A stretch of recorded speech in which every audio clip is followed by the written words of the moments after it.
My name is Alshaibi. I'm an interdisciplinary artist, primarily working in photography, video, installation, and I'm based in Tucson, Arizona.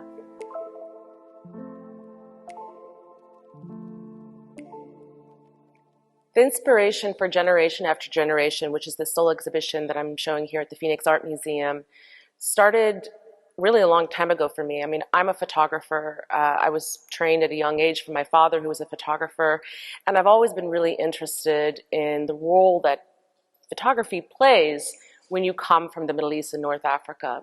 When I moved to the United States when I was 13, I was super interested in how people knew so little about our culture, yet we were always in the news media, and people had all these ideas about who we were, but there was such a flattened representation. And since I use my body in my work as a site, and I've always used that as an artist, using the female figure, I've always been challenged showing work in the Western context because people had these ideas about who I was, what I was talking about, and I realized that came from that very flattened representation.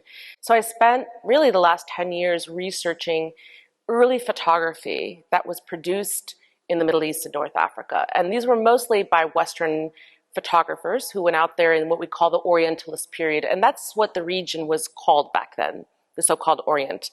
And the photographers that came there that made such depictions, made such images about the people, had this very flattened representation.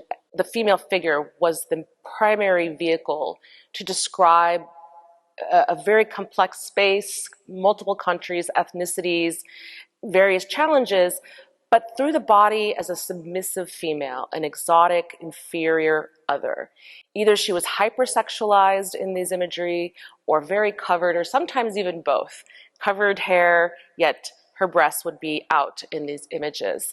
And as you move forward in time to maybe we'll talk about the more modern period, the 50s, 60s, 70s, Arab artists and photographers understood that representation and how the world saw them through these flattened works. They countered it by having the female figure be a revolutionary fighter, a kind of antithesis to this docile body. And when I moved from the Middle East to the United States, and I started seeing pictures of Iraq and Palestine, both who were caught up in different sort of struggles. For Palestine, liberation struggles; for Iraq, multiple wars with the United States. We would see these kinds of imagery, everything from Abu Ghraib prison pictures that were circulated across cell phones to images, kind of characters that were made in Disney films, and the sort of terrorist body that you would see in sniper, war films about the Middle East. So I'm challenging all of that and looking at those early tropes that were put into Orientalist photography and early moving images, which was the newsreel cinema. And so looking at that historical timeline from the mid 19th century to today, where we have drones and warfare that is done through the image, a vertical kind of war that's done through the image. All of that is being layered into this exhibition and interrupted and troubled by different devices that I use. My process is really multi-layered. First of all, as is evident in my work, I use my body as the primary protagonist. But that comes from a lived experience and moving in the world and finding information as I see it and what unfolds in front of me. So I have an active walking process where I go for a walk every day. I try not to filter my thoughts. And I think it's really tied to the fact that migration is a big part of my story, right? As a Palestinian and an Iraqi, 2 generations of exile and migration, and my own childhood moving around so much because of the aftermath of war and displacement. So I think there is a real naturalness about movement that we wind up finding in the work, and I trust it just as much as any scholarly research I might do. When I was a younger artist, I was really consumed by reading news, and I wanted to be a photojournalist when I was really young. I wanted to be a war photojournalist. But as I got older, I enjoyed fiction so much, especially magical realism, the genres of magical realism and futurism. And not futurism and magical realism in a space of like time future, but alternative space and alternative realities, possibilities that exist in them. I think it's a strategy of, of considering yourself having to live in a certain kind of world, but considering yourself what else is possible. I'm also interested in archives. I look at a lot of different kind of repositories, historic film footage. I love looking at old photogravures and albumin prints. It highly influenced this show, but it also moved me into looking at posters, political posters of the 1960s and 70s and across the world. I was looking as much as in Latin America as I was in Palestine and the Pan-Arab movement, and they actually influenced each other. And thinking about the different mediums they were using and how that influenced ideas as well as the social political moment of the time. And I combine all of that. I mean, I obviously have a very hybrid identity, being Palestinian Iraqi that has moved around the Middle East growing up and then moving to Iowa, eventually to the West, to Arizona, and still in my practice making work from all those places. So I try not to censor myself or give myself really strict parameters where I find my material. I think, like many artists, I'm curious. And so sometimes I'll pick up a book of poetry, and that book of poetry will spawn a whole new project. But the more I could layer in different sources and strategies, I think it just allows me to not repeat myself as an artist. As in my practice, I get bored easily, and I like new challenges. I want to see where else the work can go. I mean, right now I have a new video work that I have in this exhibition that has this archival material, this early footage from the Middle East, but it also has my new LiDAR work, which is, for those who don't know, it's a kind of scanner that it deals with pulsing out laser and returning data. So I'm dealing with creating visuals out of data, and trying to think about that absence and presence of a body that is not recorded very well in such mediums, and how that connects to the way the military looks at imagery of the other, right? Primarily where like the US military has foreign policy engagement, especially in the Middle East, and how that connects back to this early, very indexical representation in photography where the body looks just like that person versus a set of lines of data that comes out of a LiDAR. And what happens when you put those two things together? It's new ways of seeing, and that's what I mean by futurism or, magical realism.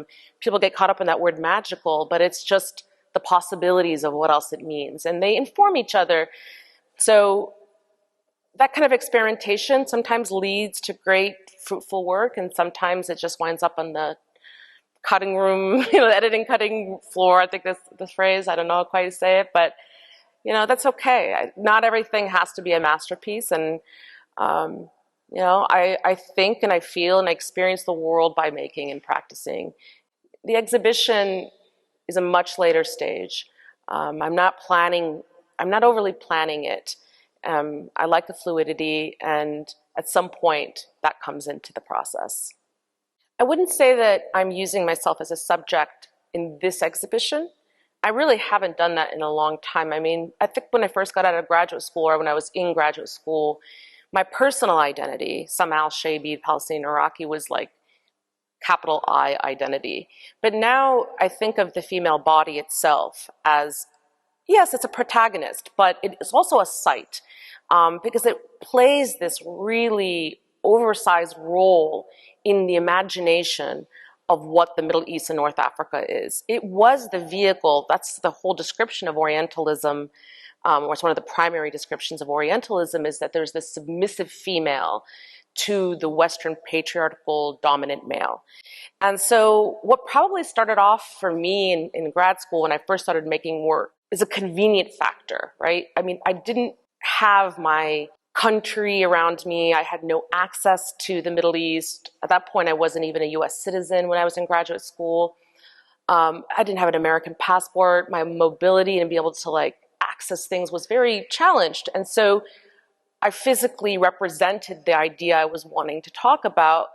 But over time, that's morphed into understanding what I was just naturally doing had this long legacy.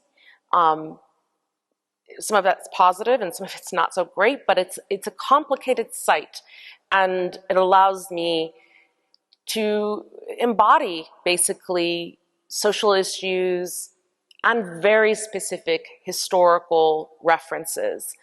But I do know that some people will just see the female figure and what she looks like and say, oh, it's about that person. But I think that's sometimes the challenge that especially people of color have, that it becomes an individual thing rather than it about the every person or the social society.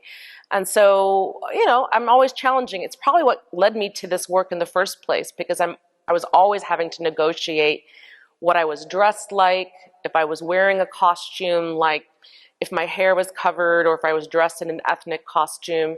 And then people met me at the exhibition, it sort of shocked them. They're like, oh, well, your hair is showing, or you're wearing a tank top. And I realized I couldn't see that as a kind of a costume or a device that was talking about that issue. It became about me and my social, moral, and religious values as a human being. But that's not a reason to stop using it. It's just more of an opportunity for me to challenge such constructions and work from there. I think viewing art is a very personal experience, and I'm not in the business of preaching how people need to have experienced my work. I provide a statement, but I definitely hope that people come to the work and try to understand it in their terms, right? And so it's definitely not, in my opinion, a job of any artist to educate humanity, but you're part of a voice, right? And a different kind of narrative that's out there. So I think that this exhibition has a lot of different layers, and so it doesn't easily satisfy what you think you know. And so if my greatest hope is that people come out of this and just think about the role, that powerful role of images, still and moving, in one's life and all of history, and the very huge burden it has, you know, future forward, like what people don't even think twice about when they're making an image of themselves and putting it out into the world. And so I think it's all of that. I also think that's, you know, an opportunity to learn a different history. I say this a lot, you know, for the West, you know, the United States, let's just think about the United States. It's like we have had a long history in the Middle East and North Africa. And if you think about Western Empire, even longer, we were mostly all colonized by either the British or the French, or in some way occupied by the United States in more contemporary times. And so it's an American story, right? The US military, their families, that's part of that story. The story of people who are in a refugee crisis and exile all over the world, it's part of that story, one way or another. And so what we study in our history books, what we speak about in our classrooms, on our dinner table, this is part of America's history. I mean, that part of the world isn't over there. It is here, right where we are. And so I would love for the audience members, and they move through this exhibition, to think about what that means. And if they didn't know anything about it, to ask themselves why they know so little about the people of Iraq, for example, that 30 plus years we've been in direct engagement with as United States, as policy. So that's a step, but it's also just thinking about photography, video, its movement through time, it's as a timeline. It's also an interesting place, even if someone is not so interested in all the social political overtures as well, right? The print medium is moving in this exhibition from very early albumin, mid-19th century albumins, photogravures, to screen printing, to moving image, film, video, and now into like surveillance technology, LiDAR, drone. I mean, it is the history, through this very specific world. So in the center of the exhibition is a freestanding wall, and it has a projection on both sides. It's my video called Catalog. When I've shown this before, it's been one monitor and it just played throughout, but this is how I actually always imagined it, that it would be, you could only see one side at a time. You either sit on this side or on that side. And it's kind of like weighing the visual tropes that have come out from two different groups, right? So you have the kind of early footage of the British Patha, which is, the precursor of the BBC, with early archival imagery from Palestine, Syria, Iraq. Those are the areas I focused on. And then it's cut with my figure as like the human water feature, right? Like if you think of a water fountain and the female figure, and I'm I'll just say the protagonist, because I'm not really depicting myself, has a tray and there's bottles and water's running out. And that gaze, she's sort of confronting the audience with her gaze, and as it all sort of spills over, thinking about that huge legacy of Orientalism, which is the history of colonialism, right? And on the its counterpart on the other side is that reflection of how the Arab media and early revolutionaries in the 50s and 60s wanted to contrast and sort of challenge the docile female body by the depiction of women being, just training in the military and wearing their fatigues, and the sort of popular struggle against their colonial occupiers, right? And so both are kind of propaganda, and they're sort of challenging it. For most Arabs, Middle Easterners, they'll understand the reference in the red and white checkered kufiya, the headscarf and the clothes, looking very much of the character, the real life person, Layla Khalid, who was a revolutionary of the Palestinian movement. But her image was like used all over the world. And again, that line of perception of how she was viewed in the West as sort of being a terrorist, and this other side of it being, oh, she's a liberation fighter, right? And so it's just these it's this tension between what seems like opposing ideas of the female, right? One is the docile, overwhelmed, covered body with her ethnic clothes and, village clothes, very in yesteryear and of the past. And the other one is the sort of insurgent fighters, but they're all manipulating the idea of what it represents to be a woman from the Middle East and what she carries, in her representation, what she says about the people, the society, the struggle. They're both sort of mediated moments, performative moments. Neither is really true. They're all performing for the camera. If you go through the entire exhibition, you'll see all these performative elements where they understand the camera is there, or they're confused by the camera, but they know the camera is there. And so there's either a challenge to it, there's either a witnessing to it, or there's just like a kind of shock and confusion why it's there. But none of it actually reveals who that woman is. This project really started for me with Carryover, which is the photogravures and the albumin prints that are on that side of the wall. And I thought it was so crazy when I did my research and looked at all these albumin prints about the tropes that I would see in these images, not just of the female body, but all of the objects, the props in the scene, the oriental carpet, the hookah, the mashrabiyah in the background, the traditional ethnic clothes, just all the different kinds of devices that were used over and over again. And so one of the things I did in this project was exaggerate the scale of those. I reconstructed those objects, but exaggerated their scale, or did something very weird, like take the pattern of an oriental carpet and then like tattoo it across a hand instead, or it's henna work. And just really playing with those devices to think about absurdity, right? I mean, as a tool to break down constructions, right?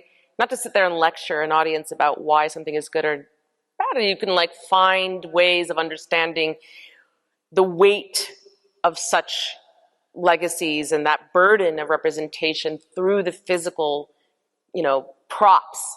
These props were so ubiquitous across all of these prints. I mean, they really pointed to the commercialization of creating an Oriental Arab scene, and they just recycled it and used it over and over again. So that's inside carryover. I think the audience will understand it when they see it. But one of the more hidden things in this project that people feel like is a decorative element, and it is the embossed borders around the photogravure prints. And it's really, first of all, I found these kind of lace cutouts printed and glued around or pasted around the albumins in some of these old albums that I found or that I studied in different archives. And I thought, okay, whatever, it's just a decorative element, more decoration. But when I decided to do the photogravures, I thought it was kind of interesting because I wanted to kind of mimic that, but I didn't know how at first. And it was a way to bring the invisibility of history, like what you don't know when you look at a work and you assume it's true, right? Because photographs has this unfortunate truth telling in it. People think of them as documents, and they're true. They are documents. They do tell us something about history, but they're full of facades and trickery and unspoken, knowledge, or just misrepresentation by people's own bias and perceptions, right, of how they might view them.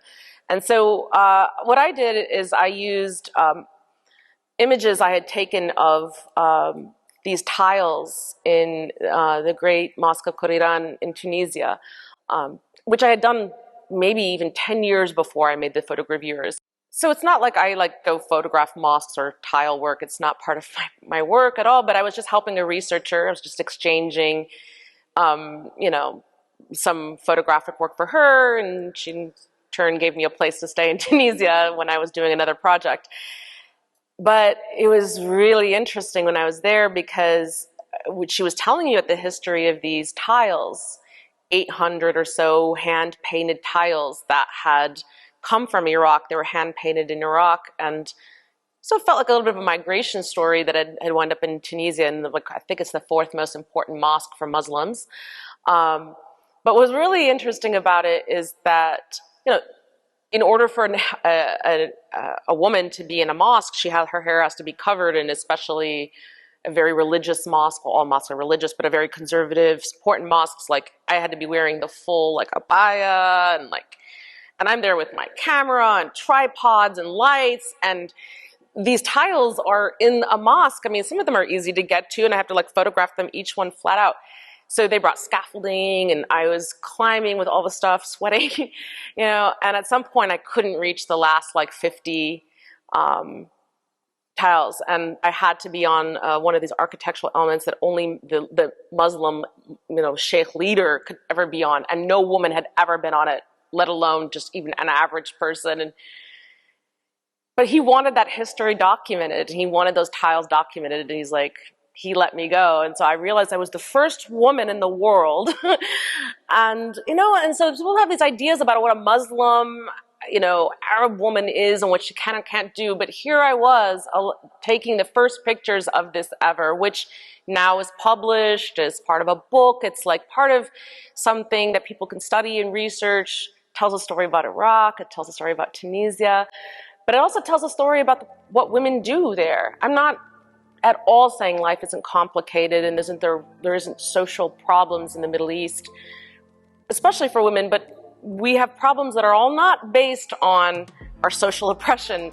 We have problems that everybody has, every culture, every place. Women have issues everywhere. And so it's just that flattening. But that's why I did it with an embossing rather than, you know, with ink. And so its history is there, but it's a little hidden. And it's kind of my little Arab feminist moment that's in every single one of those photogravures.